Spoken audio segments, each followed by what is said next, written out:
ሰላም ጤና ይስጥልኝ እንደምን አላችሁ ውድ የአንደኛ ዓመት ተማሪዎች። በዚህ ቻናል የተለያዩ የአንደኛ ዓመት ትምህርቶች ቱቶሪያል ይሰራሉ። በተለይ ደግሞ ሲቪክስን፣ አንትሮፖሎጂን የመሳሰሉ ነገሮች በደንብ ይሰሩበታልና ቻናሉን ሰብስክራይብ እያደረጋችሁ እንዲሁም ደግሞ ቪዲዮ ሲመቻችሁ ላይክ እና ሀሳብ አስተያየት ካለ ኮመንት እያደረጋችሁ አብራችሁ ይቆዩላለሁ።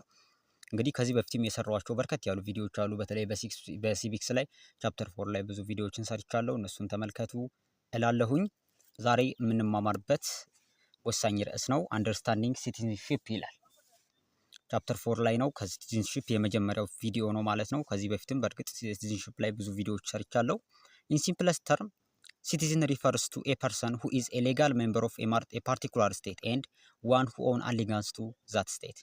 ያው እንግዲህ ሲቲዝን ሲባል በራሱ ዜጋ ሲባል ሌጋል ሜምበር ኦፍ ፓርቲኩላር ስቴት ነው። የሆነ ሀገር በህግ የተፈቀደለት ወይንም ህጋዊ እውቅና ያለው ሜምበር ማለት ነው። አት ፎርማል ሌቭል ሲቲዝንሺፕ ሲምፕሊ ዲኖትስ ቱ ኤ ኔትወርክ ኦፍ ሪሌሽንሺፕ ቢትዊን ዘ ስቴት ኤንድ ዘ ሲቲዝን። ሲቲዝንሺፕ ሲባል ደግሞ ከዜጋ ወደ ዜግነት ስናሳድገው ደግሞ ኔትወርክ ኦፍ ሪሌሽንሺፕ ነው። ዜግነት ማለት ስቴት አለ ሀገር የምንለው፣ ከዛ ሲቲዝን አለ ደግሞ ነዋሪው አለ። ሁለቱን ያስተሳሰረው መንገድ ወይንም ኔትወርክ ሲቲዝንሺፕ ይባላል ማለት ነው። As such, citizen refers to rules regulating the legal formal relationship between the state and individual with respect to the acquisition and loss of a given country nationality. ስለዚህ ምን ማለት ነው? ሲቲዝንሺፕ ሲባል ሩል ናቸው፣ ባጭሩ ህጎች ናቸው። እነዛ ህጎች ደግሞ ምንድነው? ስቴትንና ኢንዲቪጁዋልን ያስተሳሰሩ ናቸው። ስለዚህ ህጎቹ ካልተከበሩ አንድ ሰው ሉዝ ያደርጋል ናሽናሊቲውን፣ ወይንም ደግሞ በዜግነት ማድረግ ያለበትን ካላረገ፣ ሲቀጥልም ደግሞ ማድረግ ያለበትንም ሲያደርግ እንደ ህጉ ደግሞ ዜግነትን ያገኛል ማለት ነው። ጀነራሊ ዘ ኮንሰፕት ኦፍ ሲቲዝንሺፕ ቫሪ ፍሮም ሶሳይቲ ቱ ሶሳይቲ ዲፔንዲንግ ኦን ዘ ፕሌስ ኤንድ ሂስቶሪካል ሞመንት ኤንድ ፖለቲካል ኦርጋናይዜሽን። እንግዲህ ሲቲዝንሺፕ የሚባለው ነገር እንደየሀገራቱ ይለያያል። ነገር ግን ብዙ ልዩነቶች ቢኖሩም የትኛውም ቦታ ላይ ተመሳሳይ የሆኑ ነገሮች አሉ። እነሱን ነው የምንመለከተው። they are common elements such as right, duty, belonging, identity, participation። አሁን የትም ሀገር ብትሆኑ ምንም ነገሮች ቢለያዩ ራይት የሚለው ሀሳብ ሲቲዝንሺፕ ውስጥ አለ። ዲዩቲ የሚለው ሀሳብ በተመሳሳይ፣ ይሄ ቢሎንጊንግ ወይንም ደግሞ አብሮ መሆንም እንደዛው አለ። አይደንቲቲ ማንነት አብሮ የሚያደርገን ነገር ስለሆነ አለ። እንዲሁም ደግሞ በሲቲዝንሺፕ ውስጥ ተሳትፎ የሚባለው ወይንም ፓርቲሲፔሽን የሚባለው ነገር አለ ማለት ነው። ስለዚህ እስኪ የሚያመሳስላቸውን ነገሮች መረጥ አድርገን የመጀመሪያው ሲቲዝንሺፕ አስ ኤ ስታተስ ራይት ይላል። ማርሻል 98 ዲስቲንጉሽ 3 ታይፕስ ኦፍ ራይትስ that historically have been established in session። ማርሻል የሚባለው ሰውዬ 3 አይነት ነገር ራይቶችን አስቀምጧል። የመጀመሪያው ሲቪል ነው። ይሄ ሲቪል ኢንዲቪጁዋል ላይቤሪቲ ወይንም የነጻነት መብቶች የሚባሉት ናቸው። ሁለተኛው ፖለቲካል ራይት ነው። the right to participate in the exercise of political power። ይሄ ደግሞ ፖለቲካል ፓወር ደግሞ ፖለቲካል ራይት የሚባለው ፖለቲካል ፓወር ውስጥ ፓርቲሲፔት የማድረግ መብት፣ ለምሳሌ መመረጥና መምረጥንም ሊሆን ይችላል ማለት ነው። ሶስተኛ ያስቀመጠው ራይት ደግሞ ሶሻል ራይት are those that guarantee the right to public safety, health, right to education etc. that is the right to decent life ይላል። ይሄ ደግሞ ሶሻል ራይት የሚባለው በሶሻል ሰርቪሶች ውስጥ የማግኘት የመገልገል መብት ማለት ነው። ይሄ ትምህርትን፣ ጤናን፣ ሌሎችም መሰረተ ልማቶችን የማግኘት መብት ማለት ነው። ስለዚህ citizenship as a status accord a range of right and obligation. That is why Jones and Javenta assert that the right and obligation lie at the heart of the language of citizenship። ይሄ ጆንስ ኤንድ ጃቬንታ የሚባሉ ሰዎች ራይት እና ኦብሊጌሽን ሃርት ላንጉዌጅ ኦፍ ሲቲዝንሺፕ ብለዋል። ይሄ እንግዲህ ዜግነት ሲባል ምንድነው? ዜግነትን የሚያስተሳስሩ ሁለት ነገሮች ናቸው። ባጭሩ የሆነ ቪዲዮ ላይም በደንብ ሰርቼበታለሁ በዚህ ጉዳይ ላይ። ራይት እና ዲዩቲ ማለት ነው። ራይት እና ዲዩቲ ናቸው፣ ወይንም ደግሞ ራይት ኤንድ ኦብሊጌሽን። ስለዚህ ራይት ማለት አንድ ሰው የአንዲት ሀገር ዜጋ በመሆኑ የሚያገኛቸው ናቸው። ኦብሊጌሽን ደግሞ የአንዲት ሀገር ዜጋ በመሆኑ እንደ ዜግነት የሚጫንበት ወይንም ደግሞ ያለበት ኃላፊነት ማለት ነው። ስለዚህ እነዚህ ሁለት ሀርቶቹ ናቸው ማለት ነው። ሃንፊልድ ዲስከቨር 4 ኮምፖነንት ኦፍ ራይት ኖን አስ ሃንፊልዲያን ኢንሲደንት ኔምሊ ሊበርቲ፣ ክሌም፣ ፓወር ኤንድ ኢሚኒቲ። እንግዲህ እዚህ ጋር በደንብ ፈተና ላይ የሚወጣበት ፓርት ነው። እስኪ በደንብ እንመለከታቸዋለን። ይሄ ሃንፊልዲያን ኢንሲደንት እየተባለ ይጠራል። ሆምፊልድ ያስቀመጣቸው 4 አይነት መብቶች አሉ። እንደውም በሁለት ነው የሚከፈሉት። ፈርስት ሩለር እና ሰከንድ ሩለር ራይት ይባላል፣ ወይንም ፈርስት ኦርደር እና ሰከንድ ኦርደር የሚባሉት ማለት ነው። የመጀመሪያዎቹ ላይቤሪቲ እና ክሌም ራይት ፈርስት ኦርደር ራይት ሲባሉ፣ ቀጥለው ደግሞ ፓወር ራይት እና ኢሚኒቲ ራይት ደግሞ ሰከንድ ኦርደር ወይንም ሰከንዳሪ ሩለር ራይት ይባላሉ ማለት ነው። ከመጀመሪያው እንጀምር። ምን ማለት ነው ላይቤሪቲ ራይት ማለት ነው? ላይቤሪቲ ራይት is a freedom given to the right holder to do something and there is no obligation on other party to do or to not do anything to aid the bearer to enjoy such right። ላይቤሪቲ ራይት ማለት በነፃ የምናገኛቸው ወይንም ነፃነት መብቶች ማለት ነው። ያ ማለት እኛ ይሄን መብታችንን እንድንታደል አንድ ሰው ግዴታውን መወጣት ላይጠበቅበት ይችላል ማለት ነው። ይሄን በምሳሌ ለመመልከት ለምሳሌ ዘ ራይት ቱ ሙቭመንት ይላል ሞጁላችሁ ላይ።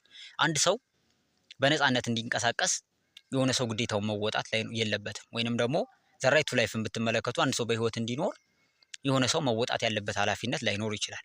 ክሬም ራይት ላይ ስንገባ በደንብ ልዩነቱ ይገባችኋል።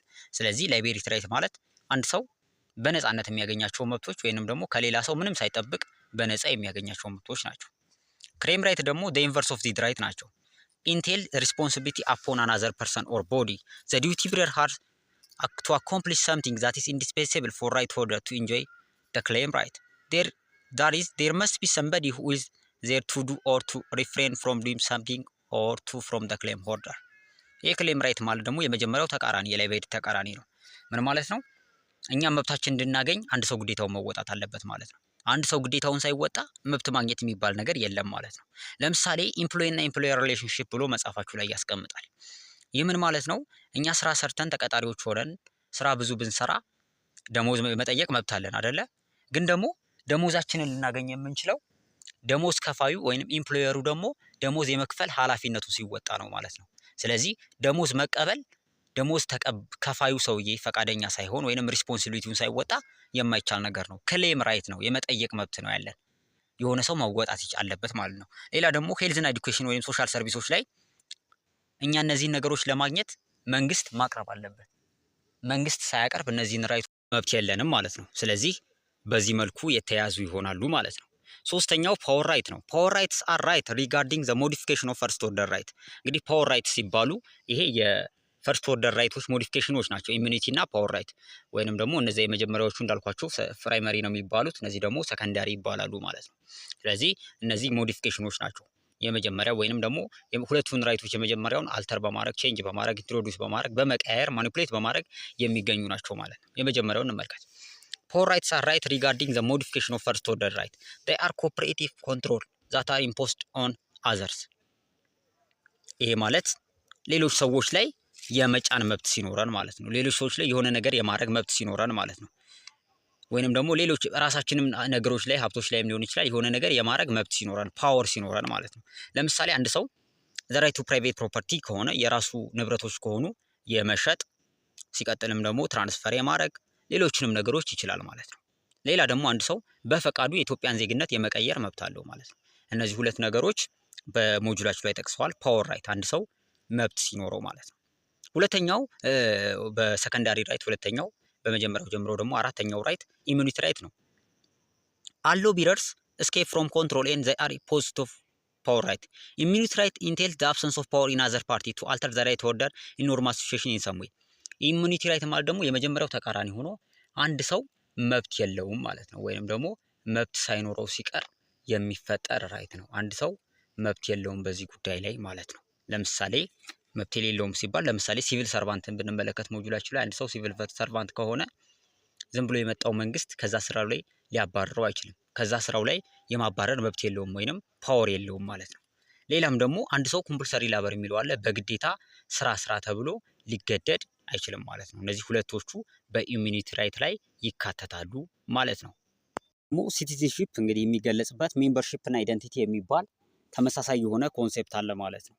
Citizenship is associated with membership of political community which imply integration into that community with a specific identity that is common to all member who belongs to it። ይህ እንግዲህ ሲቲዝንሺፕ ሲባል ሜምበርሺፕ የሚባል ጽንሰ ሀሳብ ይነሳል። ሜምበርሺፕ ማለት በጋራ መሆን ወይንም ደግሞ የሆነ አይደንቲቲ አለ፣ የሆነ ማንነት አለ። ለዛ ማንነት ተመሳሳይ በመሆን እዛ ስቴት የሚባለው ውስጥ መካተት ማለት ነው። ስለዚህ ኢንተግሬት ማድረግ እዛ ኮሚኒቲ ውስጥ ኢንተግሬት ለማድረግ ደግሞ ስፔሲፊክ አይደንቲቲ አለ። ስፔሲፊክ አይደንቲቲው በምን ሊገለጽ ይችላል? ለምሳሌ ሼርድ ቴሪቶሪ ይገለጻል፣ ኮመን ካልቸር ይገለጻል፣ ኤትኒክ ካራክተሪስቲክስ ይገለጻል፣ እንዲሁም ደግሞ ሂስትሪ ይገለጻል ማለት ነው። ተመሳሳይ ባህል ያላቸው፣ ተመሳሳይ የዘር ማንነት ያላቸው፣ ተመሳሳይ ባህል ያላቸው፣ ተመሳሳይ የሆነ ግዛት ወይንም ደግሞ የቦታ አንድነትን የሚጋሩ ሰዎች አይደንቲቲ በመፍጠር የሆነ እንትን ውስጥ ሜምበር ይሆናሉ ማለት ነው። ይሄ በዚህ መልኩ ይገለጻል። ሌላ ሶስተኛው ፓርቲሲፔሽን ነው። ፓርቲሲፔሽን ኦኩፓይ ኤ ኬ ፖዚሽን ኢን ሲቲዝንሺፕ ዴይ አር ቱ አፕሮች ኢን ዚስ ሪጋርድ። ፓርቲሲፔሽን እንግዲህ የሆነ ዜግነት አባል ከሆንን ወይንም የሆነ ሀገር ዜጋ ከሆንን ፓርቲሲፔት ማድረግ ይጠበቅብናል። ሁሉም ቦታ ላይ ዜጋዎች ፓርቲሲፔት ማድረግ አለባቸው። በምን መልኩ ፓርቲሲፔት ያደርጋሉ? ሚኒማሊስት እና ማክሲማሊስት የሚባል አፕሮቾች አሉ። ለምሳሌ ሚኒማሊስት አፕሮች ማለት ፓሲቭ የሆነ ኮምፕሊያንስ ያላቸው ወይንም ደግሞ በጣም ንቁ ተሳትፎ የሌለበት እንደማለት ነው። ማክሲማሊስት ሲሆን ደግሞ ብሮድ የሆነ አክቲቭ ፓርቲሲፔሽን ኦፍ ሲቲዝን አለ። ህዝቦች በደንብ በንቃት ዜግነታቸውን አክብረው ይሳተፋሉ ማለት ነው። ወደ አራተኛውና የመጨረሻው ኮንሰፕት ሲሄድ ኢንክሉሽን እና ኤክስክሉሽን የሚባል ሀሳብ አለ። ኢንክሉሽን እና ኤክስክሉሽን ሲባል ፎሬነር ሃቭ ዘ ላይክሊሁድ ኦፍ ስቴይንግ ኢን ዘ ቴሪቶሪ አድሚኒስትሬሽን ኢትዮጵያ አስ ፋር አስ ዴይ ሃቭ ኦቶራይዝድ ቪዛ። እንግዲህ ኢትዮጵያ ውስጥ የኢትዮጵያ ዜጋ ያልሆነም ሰው ሊኖር ይችላል። ምን ካለው? ቪዛ ካለው፣ የኢትዮጵያ ቪዛ ማለት ነው። ኦቶራይዝድ የሆነ ቪዛ ካለው። ስለዚህ ዘ አሊን ዴርፎር ሃቭ ዘ ራይት ቱ ጀስት ላይክ ኢትዮጵያን ሲቲዝን ሰች አስ ዘ ራይት ቱ ሙቭመንት፣ ዘ ራይት ቱ ላይፍ፣ ዘ ራይት ቱ ፕሮቴክሽን ኦፍ ዘ ሎ።